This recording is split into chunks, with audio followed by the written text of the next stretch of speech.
Umabot na sa dagat ang pyroclastic flow o ibinubugang usok at tabo ng Bulkang Stromboli sa Italy.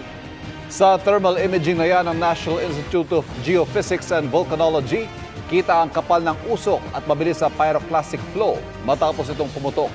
Mula naman sa bangkang yan, tanaw ang lawak na nasakop ng usok sa baybayin ng isla. Patuloy na minomonitor ang bulkan at naka-red alert status na ang isla ng Stromboli. Planong dagdagan ng Department of Agriculture ang Kadiwa stores na nagbebenta ng 29 pesos kada kilo na bigas. Pero para sa isang grupo, pansamantalang solusyon na ito. Nakatuto si Darlene Kai. Mula kaninang umaga, walang humpay ang dating ng mga tao sa Kadiwa store sa Bureau of Animal Industry sa Visayas Avenue, Quezon City para bumili ng 29 pesos per kilong well-milled rice mula sa National Food Authority.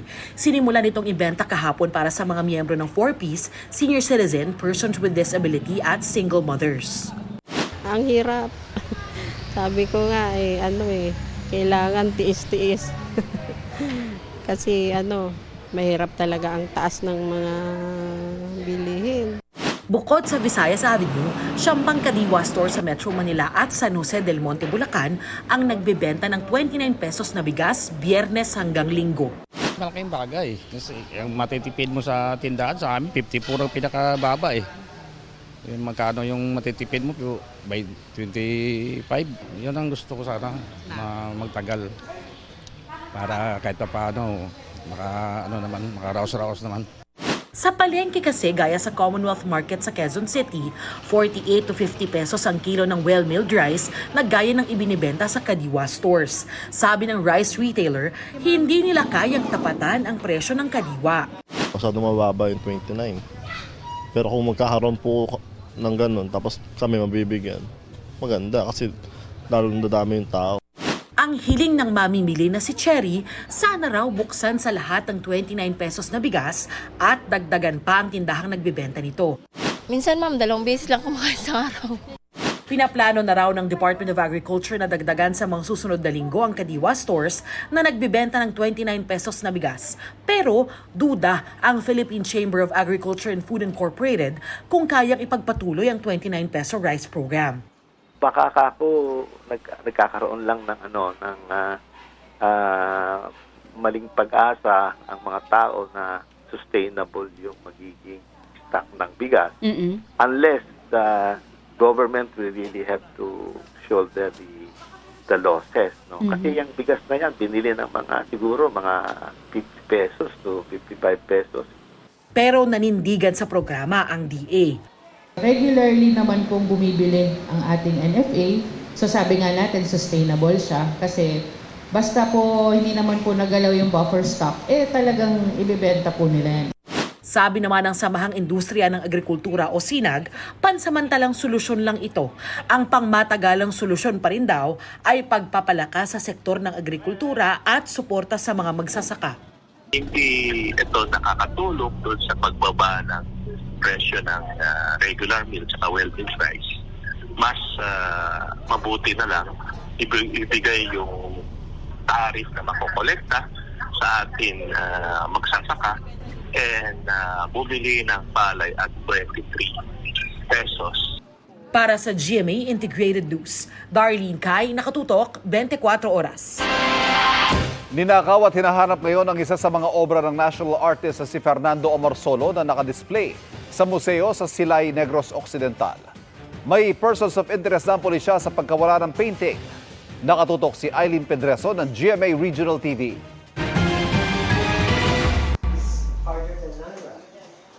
Bakante na ang bahaging ito ng Hufilenia Museum sa Silay City, Negros Occidental. Dito nakadisplay ang mga mamahaling art collection, kabilang ang 88-year-old na painting na Mango Harvesters ng national artist na si Fernando Omarsolo. Nilikha ito noong 1936 at pagmamayari na ngayon ng namayapang si Ramon Hufilenia. Ayon sa nagtatrabaho sa museum, nadiskubreng nawawala ang obra noong Miyerkules, July 3. Dahil kulang daw ang tour guide noong araw na iyon at nagkataong marami ang mga bumibisita sa museum, hindi umano na malaya ng mga tour guide na umakyat na sa second floor ng museum ang mga magnanakaw. Parang they know already. Pagkasaka pa lang nila, hibalaan nila na among ng kwaon nila. They studied already. Pati mga timing sa mga tour guiding here. Hawak na ngayon ng Silay City Police ang CCTV video ng museum. May persons of interest na rin daw ang pulisya kaugnay sa pagnanakaw. Nakasangat lang siya sa dingding, sir. Ginkuha lang din siya daw patago lang sa pagtalikod na sa ibang mga guest na nag-visit sa museum. Kagad umanong isinilid sa bag na dala ng isang suspect ang painting at lumabas na ang mga ito. Umaapila ng tulong sa publiko ang pamilya Hufilenya na mahanap ang nawawalang koleksyon. The art na ginkawat is very important sa house namon. Ang museum naton sa Silay is for the Silaynons. And not only for the Silaynons, but for the whole Philippines. Mula sa GMA Regional TV at GMA Integrated News, Aileen Pedraso, nakatutok 24 oras. Patay ang 5 taong gulang na bata matapos umanong madikitan ng dikya habang naliligo sa dagat sa Zambales.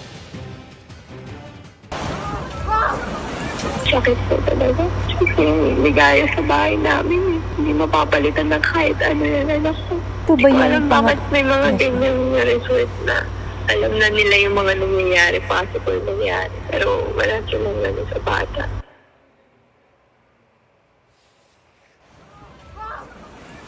Kwento ng ina ng bata, wala umanong abisong may banta ng jellyfish sting ang resort.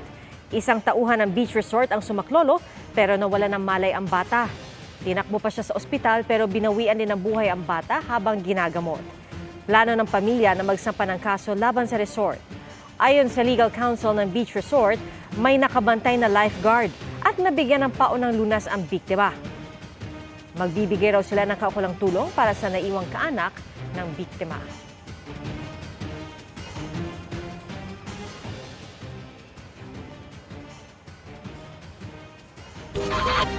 Nilusob ng NBI ang umano'y illegal na clinic ng mga Chinese pogo workers sa Makati City.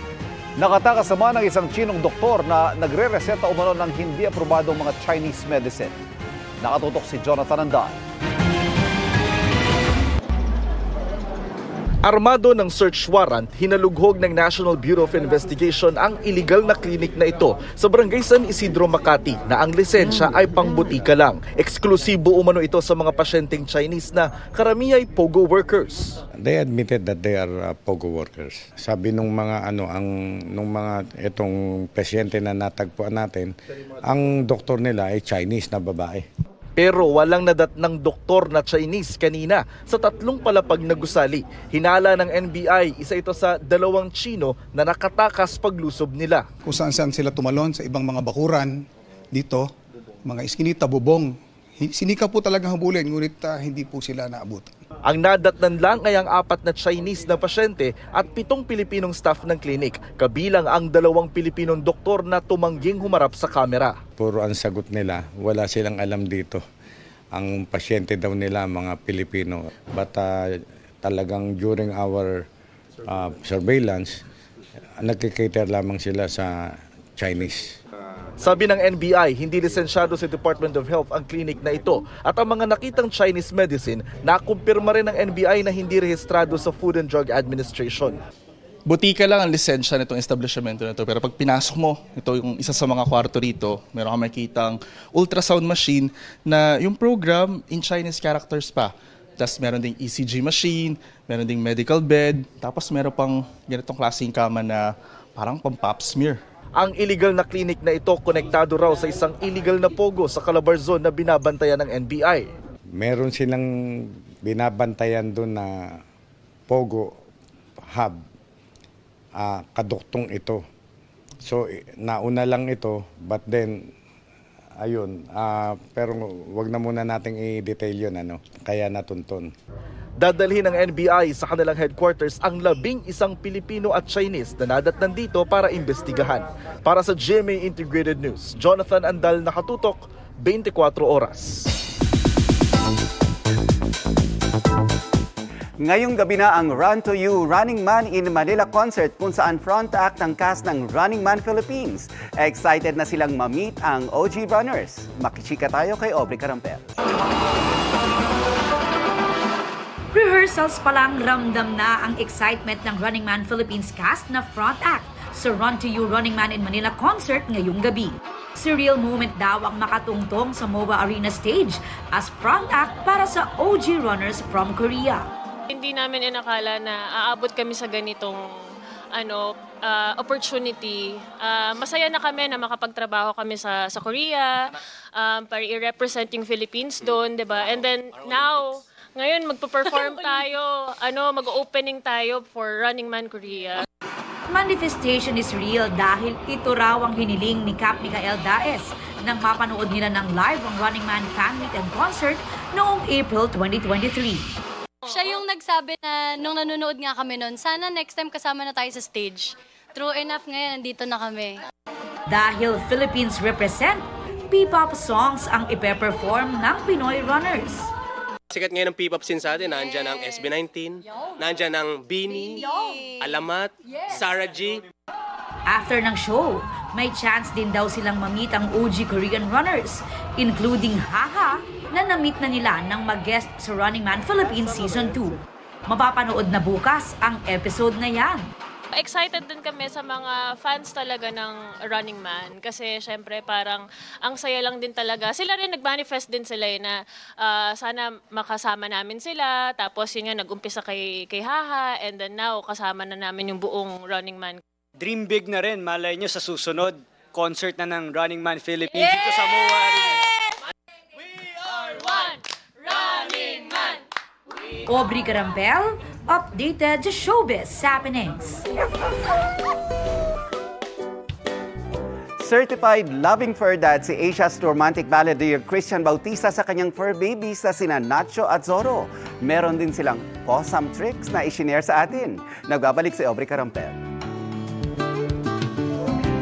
Tiyak na mapapahiya ang nag-imbento ng kasabihang parang aso't pusa kung mag-away kapag nakilala nyo ang fur babies ni Asia's romantic balladeer Christian Bautista.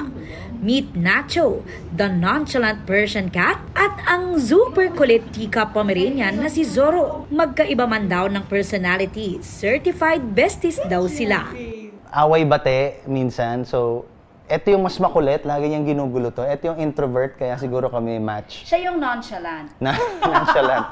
Yung nonchalant. Ito yung mas, Ito yung showbiz. Si Zorro kahit na super liit, huwag daw ismulin dahil marami siyang awesome tricks. Sit. Good boy. High five. Yay! Shake. Yay! Grabe naman. Sit. Paw in. Yay! Si Nacho naman madalas daw may catitude. Huwag mo kami pansinin. Oh! Tumataas yung tenga. Diba? Tumataas yung tenga. Maging ka masungit. Oh! Kayang-kaya. Pero sobrang lambing din, lalo na kay Daddy Christian. Try natin kiss. Thank you. Ang nakakatawa dito kay Nacho, pag 5 a.m., manggigising na yan. Ay, bakainin mo na ako. Or pag midnight, ay, laro tayo. Talaga, patulog na ako niyan eh. Pero super sweet din yan, kung kailan niya gusto. Madalas ibida ni Christian at wife niyang sikat sina Nacho at Zorro sa social media. Trending ang kanilang videos na may millions of views. Minsan nga raw kapag pinapasyal nila si Zorro, sa kanya nagpapa-request ng photo op, imbes na kay Christian. Una, parang nasa-surprise kami. And then natutuwa kami kasi ang daming joy na nabibigay nila sa amin. At nabibigyan din yung ibang mga tao ng joy. Paalala ni Christian sa parents at mga gustong magkaroon ng pets, treat them as part of your family. Dapat talaga tratuin nyo sila na parang tao na talaga. Mafe-feel nila kasi yung love mo kapag minamahal mo talaga sila. Have a very good vet na you trust. Aubrey Carampel, updated sa showbiz happenings. Mga kapuso, maging updated sa showbiz happenings anumang oras. Mag-subscribe sa GMA Integrated News sa YouTube. At para sa mga kapuso abroad, bisitahin ang GMA Pinoy TV at www.gmanews.tv.